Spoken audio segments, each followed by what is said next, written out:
Welcome, everyone. We're so glad to have you here with us at Singapore Management University. Welcome to our webinar, Using Partnerships to Kickstart Your Growth Strategies. Very pleased to have you here for the next hour to get into depth with Dr. Les Buckley, who I'll introduce in a minute. I'm Roma Goodlander. I am a client director here in our executive development department, and look forward to giving you a brief introduction and handing over to Dr. Les in a minute. But first, let me take care of some logistics. This webinar is being live streamed and recorded.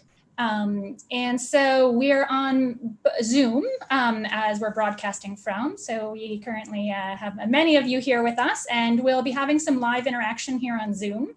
We also are live streaming and recording on YouTube at the same time. So for our YouTube guests, welcome. We don't have the ability to interact on YouTube, unfortunately, but we welcome you as viewers. Just so you know, we won't be sharing the slides after. We will be doing something even better. We will be giving you the full recording link. So you don't have to worry about taking pictures or screenshots of all this vital information. You'll have the full recording sent to you afterwards and available on YouTube.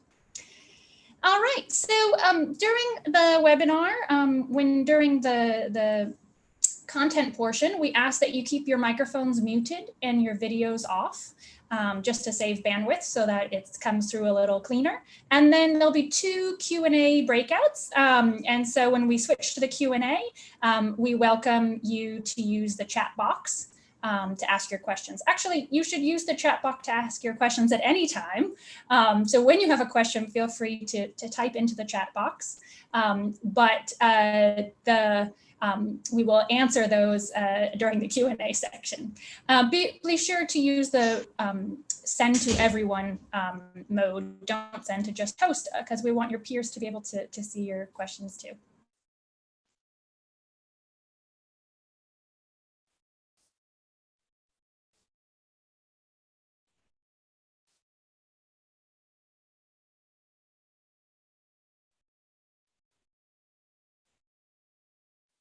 We hope to deliver this program, of course, in person if possible.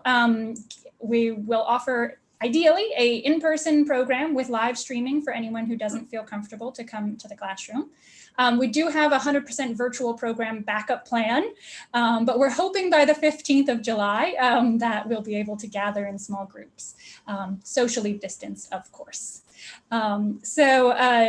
We welcome you to get in touch if you have any questions, we welcome questions and enrollments. Just to give you a quick overview of some topics that are highlighted in our program. You can see here strategy, partnership, and leadership. So quite a wide range. What we're here today to talk about is just focusing on partnerships specifically, but over the 3-day program, we'll talk about a lot more. So with no further delay, let me introduce Dr. Les Buckley. So Dr. Les has a really great range of academic and, sorry, can I ask? Yes, thank you for the muting. Academic and practical experience. So Dr. Les originally comes from the UK and New Zealand, two very far apart places, then went to do his PhD from Columbia University in New York City, a third faraway place, and have held a number of roles till he eventually made it to Singapore here, where he most recently was the Regional Managing Director for Southeast Asia Oceania for Asia Pacific Breweries, owned by Heineken, so a good man to know, and served on several boards, and in his retirement has been teaching for SMU Executive Development regularly, so we actually haven't let him retire at all. So Dr. Les, happy to turn it over to you. Thank you very much, Roma. Let me start sharing my screen. I'd like to start with a question. Why should we focus on people with hair on fire? Okay, so today's headlines, I'm going to be sharing with you a short story about 10 to 15 minutes. Typically, we would engage with our participants via case study or short stories. So I'm really explaining the case study to you before I take some time to be able to unpack some of the learnings. For me, this is a very personal case study. It's how one startup realized that partnering was a make or break capability for them as an organization. And today, in the hour that we've got, I'd like to identify for us what are potentially some of the key questions of partnership formation, and what are GRRC, 4 U's for you, and 4 D's, and why rats and cats are important in partnership. Let's get on. My background, as Roma has highlighted, is with both Heineken and Tiger. Asia Pacific Breweries was a partnership until it was taken over by Heineken, a partnership between Fraser and Neave, based out of Singapore, and Heineken. I came into the business through a partnership in New Zealand, and my first job within this organization was in a partnership. I was sent to the Philippines to try and negotiate a joint venture with San Miguel or Asia Breweries. Very interesting. Throughout my career, throughout the 30 years that I've been in Asia, I've been dealing with partnerships, primarily over that 30-year period, 25 years in partnership with Diageo. In addition to that, I've worked in partnerships with people who are outside of our industry, in Papua New Guinea with Number One Super, with Thai Life in Thailand, and with Saigon Trading in Vietnam. So my background is in partnership, and that's why I'm really enthusiastic about sharing some of the learnings that I've had in 30 years of managing partnerships with you. I'd like to introduce a very small company that I invested in. So this is the disclaimer here. I'm an investor in this company. The company is called Bear Conductive. Started in 2009. I was the first outside investor in this company. It started as a materials management company. The CEO is Matt, the guy in the middle, and 2 of the existing partners are Isabel and Bibi, that I've titled there. And I found their research in Imperial College, University of London, in terms of materials management. I'll just show a quick video about what they were about. Bear is a non-toxic conductive ink developed with the aim of creating a soft interface for wearable technologies through the application of electronic circuitry directly onto the skin. Non-toxic and temporary, Bear is an intuitive and non-invasive technology. Bear Conductive works as a conduit for small electrical signals to run across the surface of the body, without impacting or affecting the skin below. It has the potential to replace and augment technologies where wires are cumbersome or undesirable, or to print circuitry on external surfaces. So that was in 2010 that I first came in touch with Bear Conductive. And for me, the interesting part was less about drawing circuits on people's bodies, but maybe the potential to turn a material into something. So after being an investor for 2 years, I spoke with Matt and said, well, this is nice. So what are our options for growth beyond toys? Because we had tended to work our way into creating an opportunity for kids to learn about creating hardware by using materials. Our key challenges at that moment was access and validation. We had no access to key players in the market, and we were seen by many organizations as merely a toy company. We were a problem in search of us. We were a solution in search of a problem. And we had got ourselves into the situation where we created Christmas cards that lit up during the Christmas season. And this was very nice, but it really didn't I didn't really foresee that there was a real opportunity for this organization to be able to grow. So I kept pressuring Matt about, so where are we going? Fortunately, Matt, there he is there with the glasses, got a call. He got a call from a gentleman whose daughter had been working with Bear Conductive toys. She'd been making Christmas cards. She even made a house that lit up. And that was a Christmas present from her father. Her father worked for a very interesting company. He worked for a pest control company. Now, why a pest control company would want to get involved in a materials management company? Well, let's find out. Their challenge is that their whole business model was about searching and spraying. And for their customers, bed bugs were the biggest challenge that they had. And there was an enormous amount of pressure on pest control companies. I can't mention the name of the pest control company because we still have a non-disclosure agreement with this pest control company. But for them and for their hotels, bed bugs were the biggest problem they had. Why? It was a perfectly analog business in an increasingly digital world. And their board had come to the organization to say, we need to be digitally empowered. We need to get into the digital world. But the problem was worse than that. Their business was heavy on skilled people.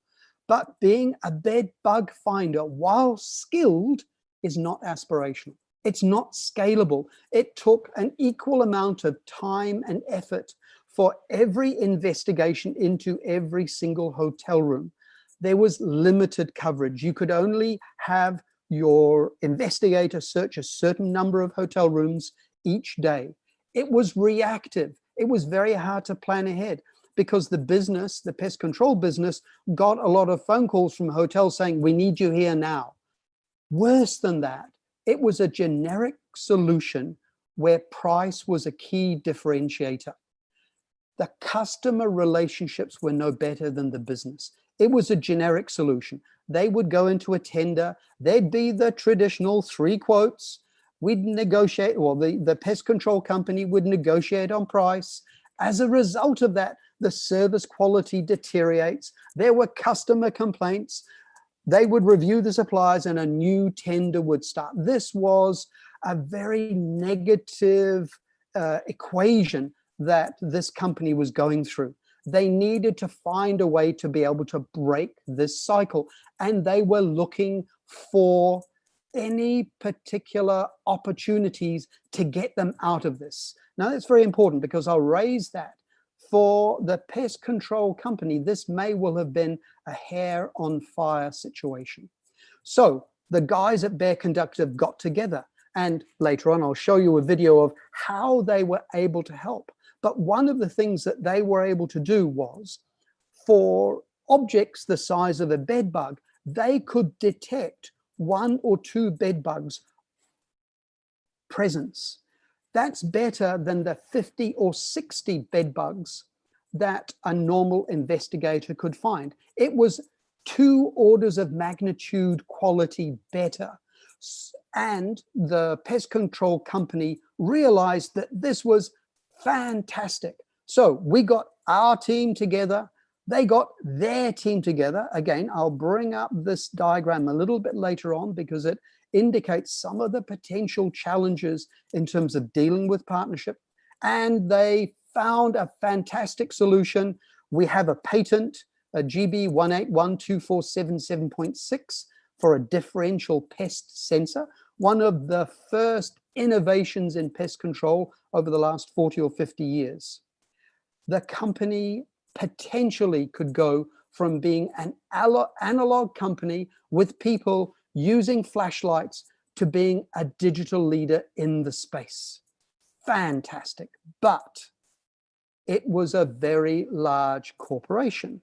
And as part of their agile approach, they used a gate approach to innovation. So our intrepid innovators at Bear Conductive had to go through a whole series of different stages. The innovation team led them through gate number 1 from discovery, gate number 2 into feasibility, gate number 3 into development, and it took 5 years. Because even though this was a great opportunity for the pest control company, they were huge. They were amongst the top 3 pest control companies in the world, and this was a major opportunity.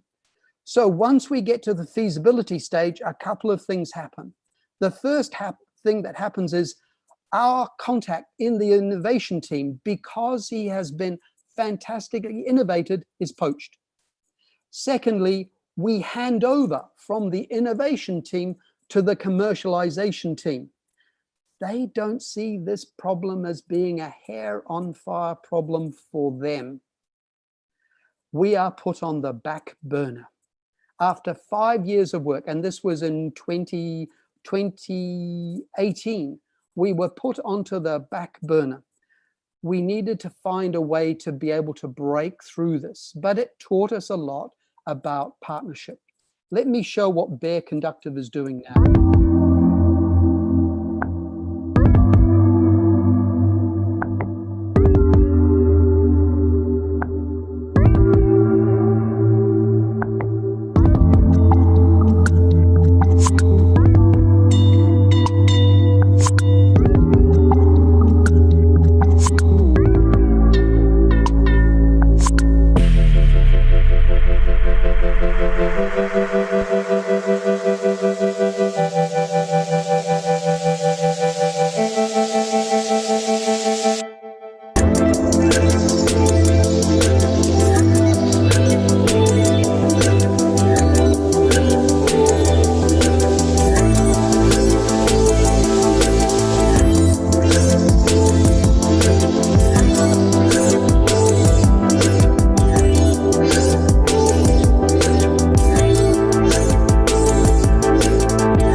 So yes, if you're interested, you can buy a lot of kits. Bear Conductive still does kits. You can create your own touchless, COVID-proof bell ring to get into your door. The company is now working with DuPont, working on a smart conference table, working with IKEA to be able to create a suite of smart materials infused home products. Also working on Henkel, and I'm not so sure how effective this will be, but it's a diaper that tells you when it's wet. This is the first step of questions. I've introduced Bear Conductive and the challenges that Bear Conductive had with regard to partnership.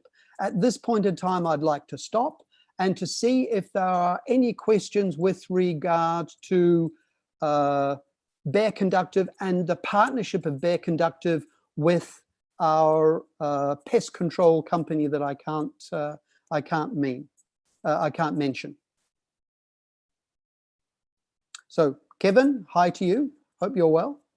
If there are any questions, please put them in the chat box. I'll wait a couple of minutes here to say that over that 7-year period that we've been working, or Bear Conductive and myself as an advisor has been working with the pest control company, it really has enabled us to engage with large companies such as DuPont, such as Henkel and IKEA. From Basil, could you explain if there is a systematic way for you to develop partnerships with strategic customers? Yes, there is, Basil, and that's what I will be alluding to today, and which we cover in great detail in the session that we have on partnership in the course. What's the cost of a Bear Conductor and is it feasible? Guan Ying, I'll deal with that a little bit later on. Yes, it's feasible. Yes, 5 years is definitely too long. 3 weeks agile, well, only if you work for a startup. So Bear Conductive kept its business going during the initial years.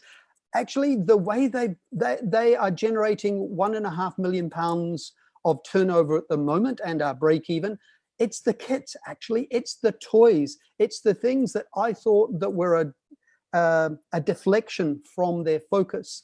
This has been a godsend because it's been able to provide us through providing kits to schools, through providing kits to learning environments, through providing kits to parents where the organization has been able to generate funds. So Alan, thank you very much for your question.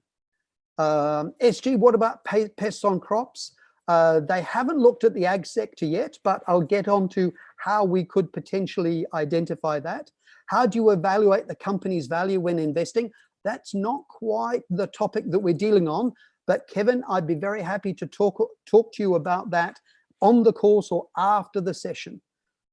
Kits are easy, off the shelf or self-develop. Where to purchase the kits? If you go to bearconductive.com, they have a site that's available to sell the kits. But this is about SMU and our course on partnership rather than Bear Conductive. So if you let me, I'll progress. We'll still have one more session for questions a little bit later on.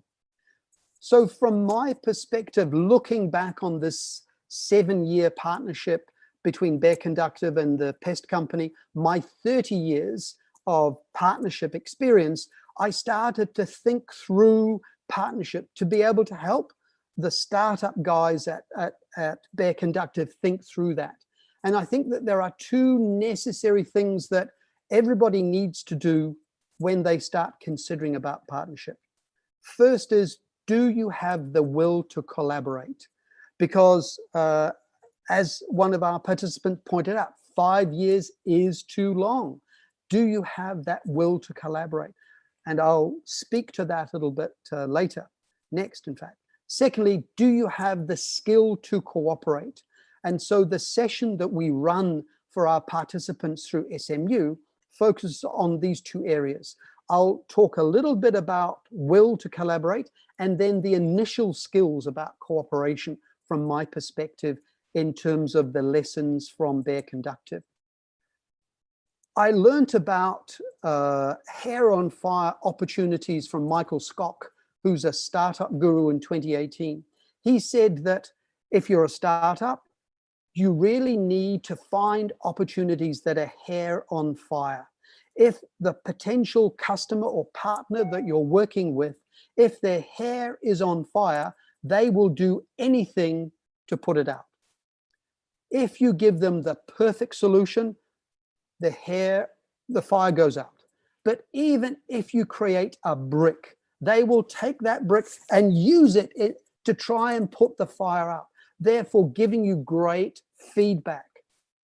So was the opportunity that Bear Conductive and our partner in the pest control company a hair on fire opportunity initially?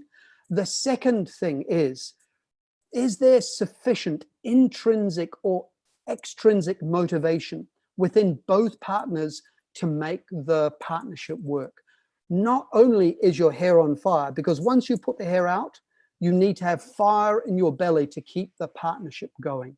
And that's where I'd like to move into some of the skills that we need to be able to create partners. And on the session that I run with SMU Executive Development, we talk about the skills for creating partnership, the skills for managing partners, and the skills for terminating partnerships. Because in my life, I've even been involved in terminating a couple of partnerships positively in most cases. So what skills do we need?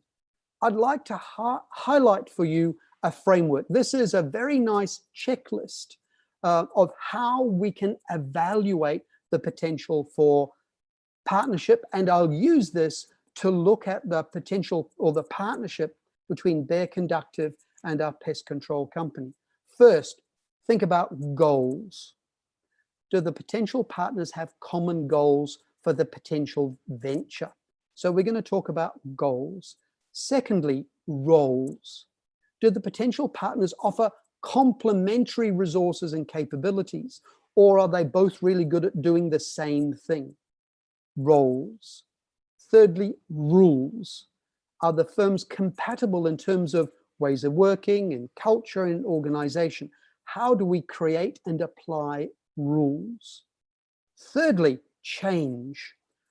How will these goals, roles, and rules potentially change over the course of an alliance or a partnership?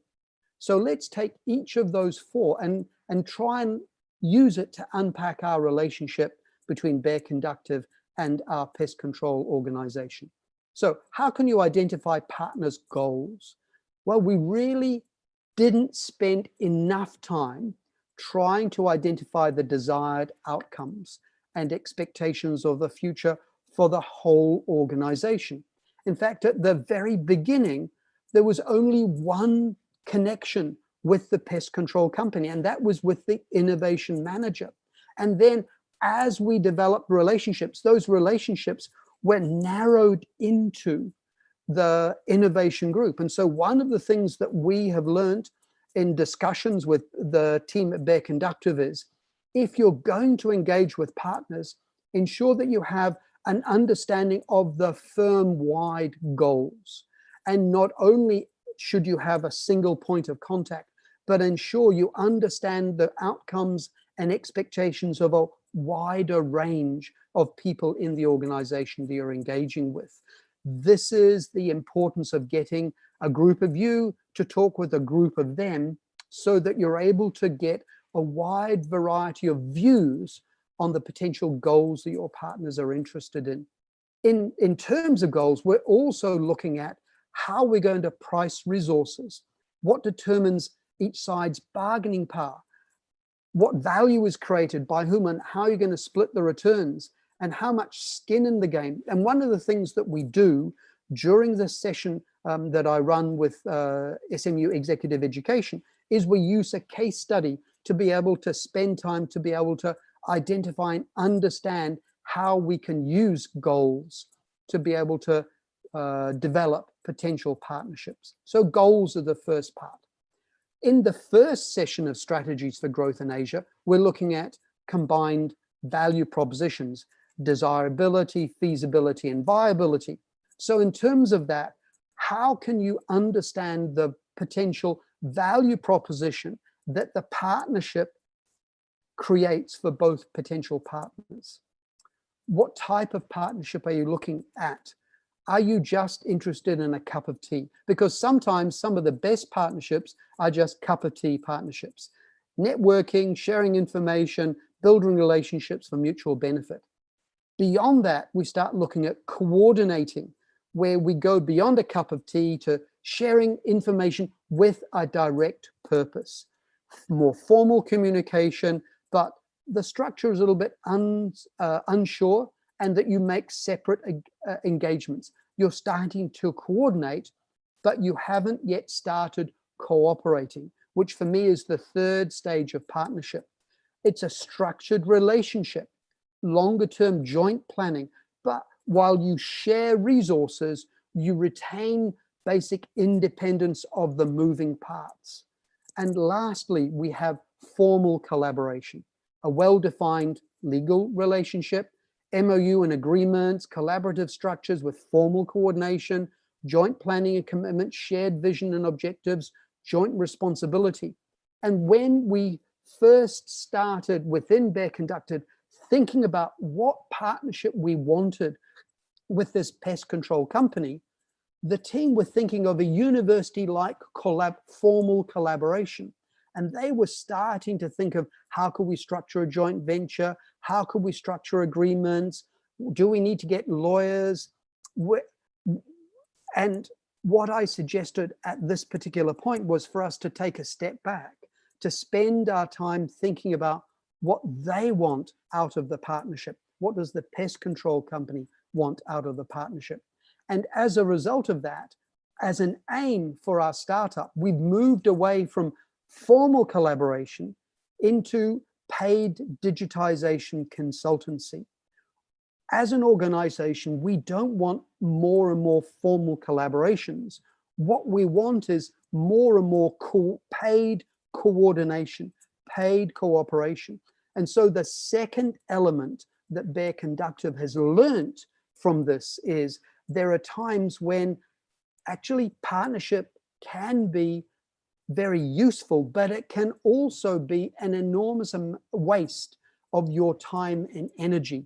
And when you hold particular skills, particular capabilities, there are times when in coordinating, cooperating, you can be paid as a consultant to help an organization. So one of the things that we did with our pest control company is we went together jointly. We both paid our own way to come up with the final result. And because we were contributing, the Bear Conductive holds the patent. Now, because we have a certain skill level that is generally accepted within the digital enablement or area, we are now able to do the same work but get paid for it. So we do a series of digital consultancies. That's what Bear Conductive is doing with both with Henkel and with IKEA and with 3M. So there's a whole series of paid digitization consultancies there. Once we try to understand our partner, we've got to understand, is this a for you problem for them in terms of desirability? What do I mean by for you?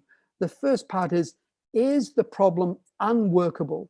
Is the problem a series of different and broken processes? And this contributes to the hair on fire analogy I used before. Is it a problem that's unworkable? Is it a problem that's unavoidable, that it must be done, that it's linked to regulation or government processes? Is it urgent? Is it a real priority for the user, for the partner that you're working with? And lastly, is it an area that's underserved? Because if it's unworkable, unavoidable, urgent, and underserved, you are definitely on to a really potential partnership here, because from your partner's perspective, your potential work is very desirable with them. But let's have a look at that from our pest control partner. Actually, the situation really wasn't unworkable because they had a system that was as good as every other pest control. Yep, it was unavoidable. It must be done. And it could have been done better, definitely unavoidable. Was it urgent? Well, actually, no, it was a problem that everybody could work with because everybody in the industry was faced with the same problem. Was it underserved? Yes, it was definitely an underserved area. No one else is doing this. But as I raised the idea of a hair on fire problem, whilst that may have been unworkable, unavoidable, and really urgent for the innovation team, when it moved over to the commercialization team, who had a range of other opportunities across the whole range of value chains that the pest control company had, this particular opportunity diminished in size. Then we're looking at how are the capabilities that you are bringing to the joint value proposition feasible? Is what you're offering deliverable? Can you actually do it to the necessary standard? Is it discontinuous? Is it an innovation that reinvents, not just replaces? Is this defensible? Is it a technology or approach or capability that's ownable by your organization? And is it disruptive? Is this disruptive in changing the business model? Now, Bear Conductive saw for the pest control organization that in each of these particular areas, it definitely was. But rather than trying to spend an enormous amount of time persuading the innovation team that this was the best solution, they took this particular approach and used it to engage with a range of other and different organizations, because we'd committed to the pest control to be the only partner they had in the pest control area. So we're looking at what we're creating. Is what we're creating deliverable, discontinuous, defensible, disruptive? Is it a real business that's feasible? Also, we've got to consider the opportunity cost. What are we giving up for this, and what are they giving up for this? And in terms of our potential partnership with the pest control company, we learned a lot here in that we were giving up, we believed that we were giving up more in terms of engaging with this potential partner than they were giving up for us. And we found that as we moved from the innovation team to the commercialization team. So those are some elements of goals. And in the session that we run, we spend a lot more time unpacking goals in a number of different case studies. We now have to identify, are the roles complementary? Where's the power? Where does the power sit within our partner? Are we engaged with the right people? So we're looking here at the roles within the various partners. And one of the points that we found through engaging with this pest control organization, we never engaged with the power base. We engaged with the innovation team. It didn't have money, it didn't have authority, and it didn't have need. So one of the things that the Bear Conductive team has learned from this is when we start engaging with new potential cooperators or collaborators, ensure that we have a connection with the people who control the money, the authority, and the need. Who's involved? Does that signal a level of commitment? Who gives what? What does each bring? What does each side do? How are we going to do this? How long is it going to take? And what are the relevant key questions that we have to ask in terms of roles? One of the ideas that I brought from an academic perspective and a business perspective that I learned from Diageo was RASCI, responsible, informed, etc. So we have now got Bear Conductive becoming a little bit more bureaucratic by ensuring that we understand from our partner's perspective what the RASCI is. A critical learning from our Bear Conductive team is we as a startup are very different from a corporate. And I found this great cartoon from Entrepreneur Fail, where they describe the Herculean task of a startup pushing a rock uphill. Whereas in my previous role as a corporate, we're on that treadmill just going through the motions. And as a result of that, when startups meet corporates, we need to take a lot of time understanding the approach that a corporate will bring and getting them to understand that startups are different and, while useful, don't necessarily deal with things the same way that a corporate would. That's where I'm going to bring rats and cats. In terms of rats and cats, we can learn from our partners. And this is one of the things that I learned very on in terms of my engagement with Diageo. Asia Pacific Breweries was a very entrepreneurial organization. Diageo was a very structured organization. So I felt that there was a real opportunity to learn about the capabilities and the use of resources from a various business. So in terms of what you are bringing to the partnership, you need to understand the rat. Is what you're bringing relevant, appropriate, and transferable? Are the capabilities and resources that you are bringing to the partnership relevant, appropriate, transferable? Then when you're engaging with your partner, what are the unique resources and capabilities that they have? And how can that enhance your business? Are these capabilities cats? Are they complementary? Are they appropriable? Are they transferable? So in terms of learning, I learned from Diageo an enormous amount about brand building, because that was very complementary to our entrepreneurial approach. And what we were able to learn from dealing at a very early stage with a very bureaucratic organization was that we had a wide variety of resources and capabilities. So what did this organization help us? In dealing with this top 3 organization in pest control, it opened a number of different doors, because the moment that Matt was able to say that, oh, we're dealing with a top 3 organization, not mentioning any names, but we're doing in pest control, doors started to open because it was perceived then that if these large organizations are working with this small startup, then it's worthwhile that we could.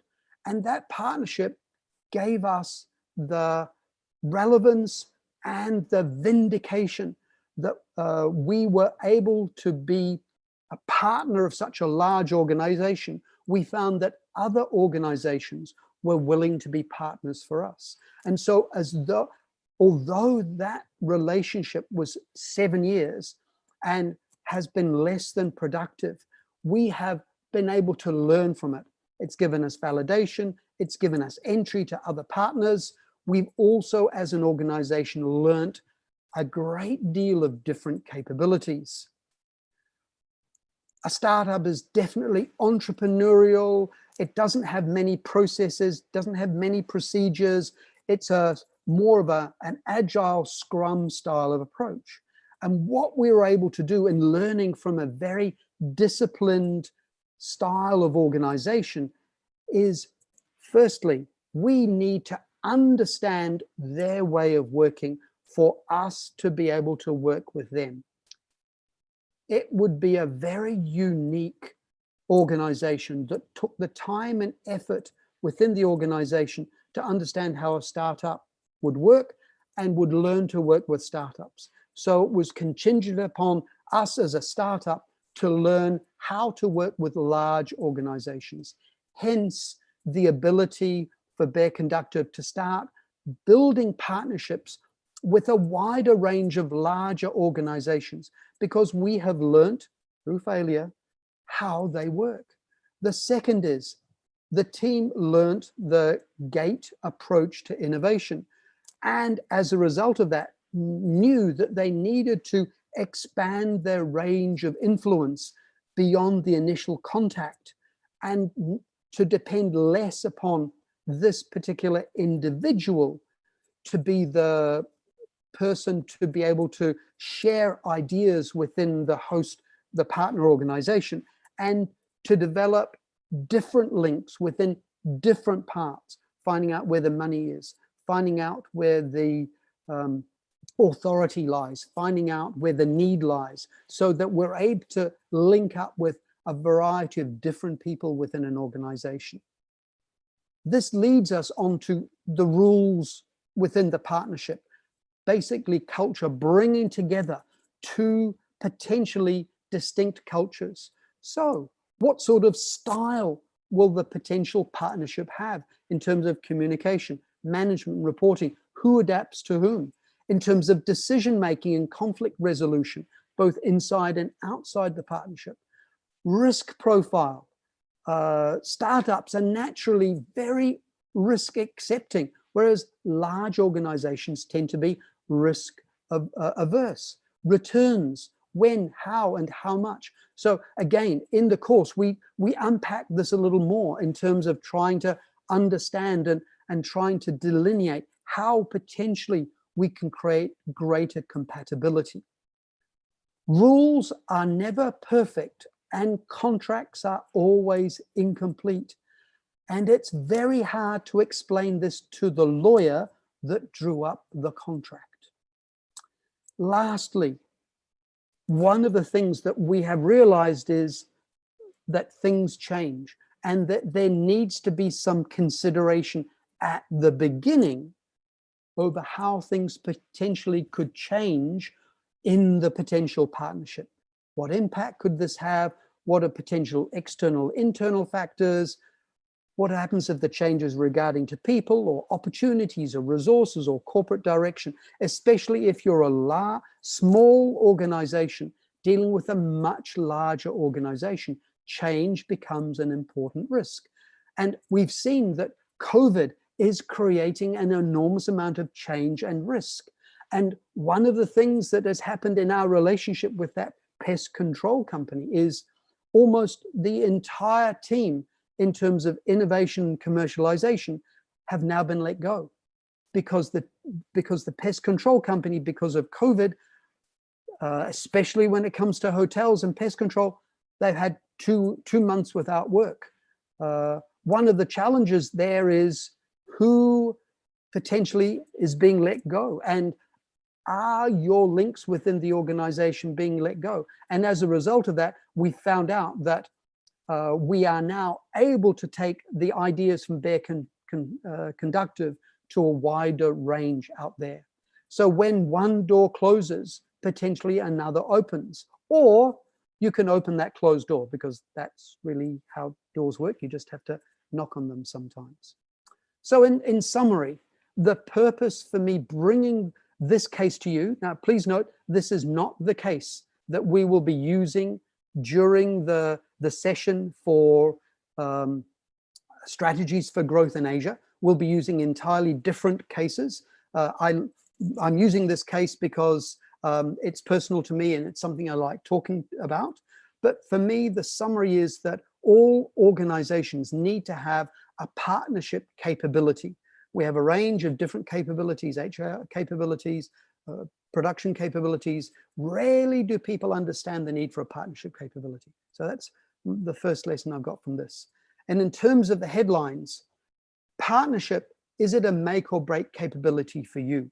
And one of the things that Bear Conductive, as a small startup working with large organizations, is that partnership is a make or break capability. And so for the last 5 years, we've been developing that. Do your partners, do you have the will and the skill in terms of partnership formation? And one of the things that we're doing with some of our partners is helping them to become better partners for us. And in terms of that evaluation, because in an hour we can only do so much, evaluating, think about goals, roles, rules, and change. For you, opportunities for you, unworkable, unavoidable, urgent, underserved. Is the partnership dealing with a hair on fire opportunity? And for your organization or for the joint venture, is the solution 4D, deliverable, discontinuous, defensible, disruptive? And the last element is, as you go into partnerships trying to learn, because the partnership should be created of bringing together different capabilities, different resources. And one of the critical elements of great partnership is being able to learn from that. So there's time for some questions now. Again, if you can put the questions into the chat. And after the questions, I'd like to thank you and I'll hand back to Roma. So questions, let me bring up the chat board. From James Green. Hello, James, nice to see you. For those evaluating potential partners, what would you say is the probability of success of a partnership based on your experience? Based on my experience, all partnerships fail. Some partnerships are fantastically successful in between times, but unless, so for example, in the first organization with APB was a partnership between Heineken and Fraser and Neave. After 81 years of the partners being together, it failed. Now Heineken owns it, but it worked very long along the way. And there was a mechanism in the original partnership agreement to ensure that the breaking up of the partnership was relatively amicable and relatively profitable. What's the fastest way to predict a potentially doomed partnership? Again, from James. For me, I think it's down to personality. It's the personality and the culture of the organizations. Is the organization that you're working with willing to meet you slightly more than halfway or halfway? Or does everything have to be done on their terms? So if you're able to understand the give and take, and if you're able to understand the unique capabilities that you are bringing to the partnership, for example, with Bear Conductive and our pest control company, we still believe that this opportunity is a great opportunity. And once they agree to let us free from the agreement with them, we'll be out there selling to other people. Okay, from Basil, one more question for me. Do you see a difference in framework for traditional company partnerships and digital company? No, because I think they're all about people. and that it's, again, people rather than the technology that creates the partnership. If there's a meeting of minds, if there is a similar motivation, if there's a similarity of goals, an understanding of roles and rules, and an appreciation of the potential for change, then whether it's digital or analog or any form of partnership, it potentially could work. From Xian Chin, in the century ahead, growth strategy, would you need partnering between competitors? It's always a potential, yes. There is always the potential for opportunities within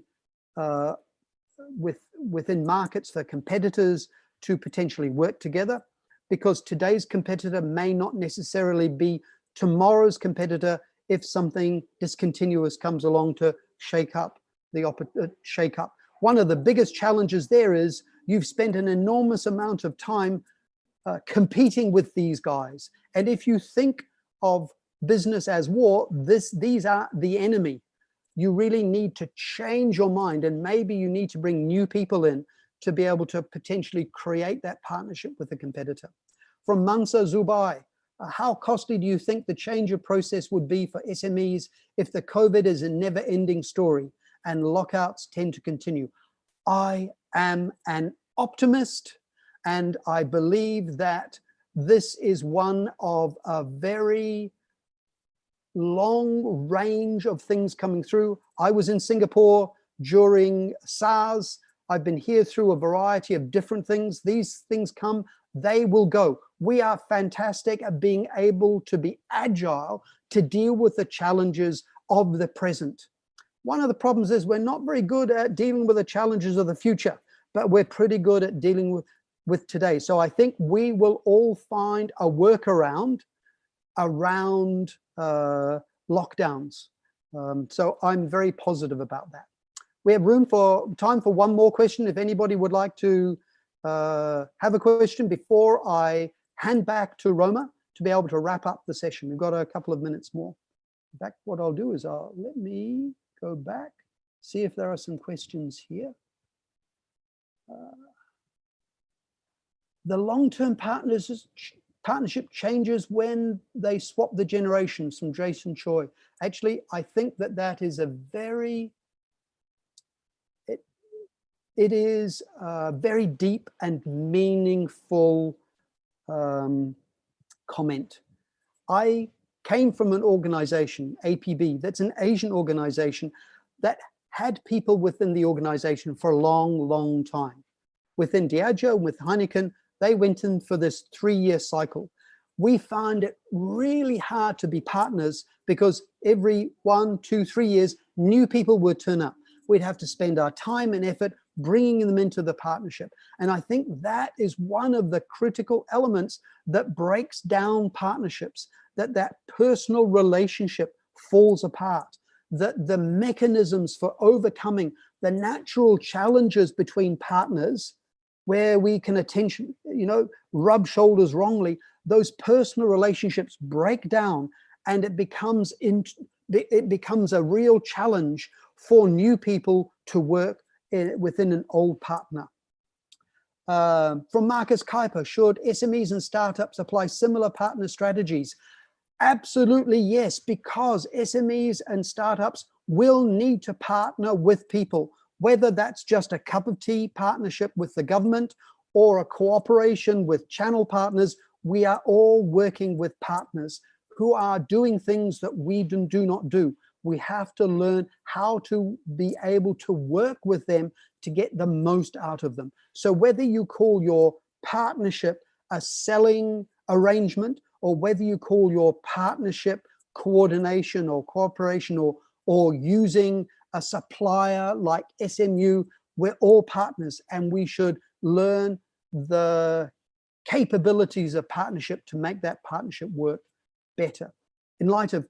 From Lindy, in light of current situation, what kind of partnership deals can be achieved in the recreation and entertainment industry? Is the market so fluid and volatile? I think a lot of markets at the moment are fluid and volatile, yes. There are a wide variety of opportunities, but the critical element is to go into those opportunities with some partnership capabilities. How to deal with the future change in supply chains after COVID. Actually, we have another session on supply chain under COVID. And my colleague Shantanu Bhattacharya has a fantastic 1-hour session on that. So for Kevin, go and see Shantanu's session on supply chain under COVID. For me, it's a real disaster. It is something that every audit committee should have known about. Sorry, I work with SID and SMU on directors training, and this should have come up in every audit committee about supply chain risk. But anyway, Kevin, that's a different conversation. Any more before 1:57? We have 3 minutes. Okay, I'm going to have to close this down because and stop sharing, so that I'm going to hand over to Roma. Thank you very much for the fantastic questions. I hope you have enjoyed this. Back to Roma. All right. Well, thank you, Dr. Les Buckley. Always a pleasure to learn from you. I'm sure that many attendees on today's webinar are looking forward to more conversation on the 15th of July. I know Les loves to talk over lunch and breaks, so you won't be able to keep him quiet. All right, so we do have a couple of things to wrap up before you go. We have an evaluation that we'd love to have you fill out. We do really use this information for designing programs and webinars in the future that we can better meet your needs with. So please do share your thoughts. I think it is a 5 or 6 question evaluation. I promise it will not take very long. Just take out your phones or click the copy. I think you can't copy the link. Take out your phone, scan the QR code. It will take 5 minutes or less of your time. We are going to be sending out the recording of this to everyone who registered. So you will get the full recording link on YouTube. And feel free to email us with any questions that you have. Even if your question didn't get answered during the webinar, I happen to know Dr. Les will probably take a few moments to answer via email. So our email address is here, ext@smu.edu.sg. And also happy to take questions about any enrollment questions. We do, for our program, have a Skills Future $5,000, it's called a fellowship. I'm not sure what it's called exactly. It was Skills Future funding for Singapore citizens. So if you are a citizen, you can also take advantage of that. Fantastic. Wow. That brings us to the end. Again, we really love those evaluations. On behalf of all of Singapore Management University and Dr. Les and team, we thank you for your attendance, and we look forward to seeing you in person, hopefully soon, and seeing you online even sooner. Thank you.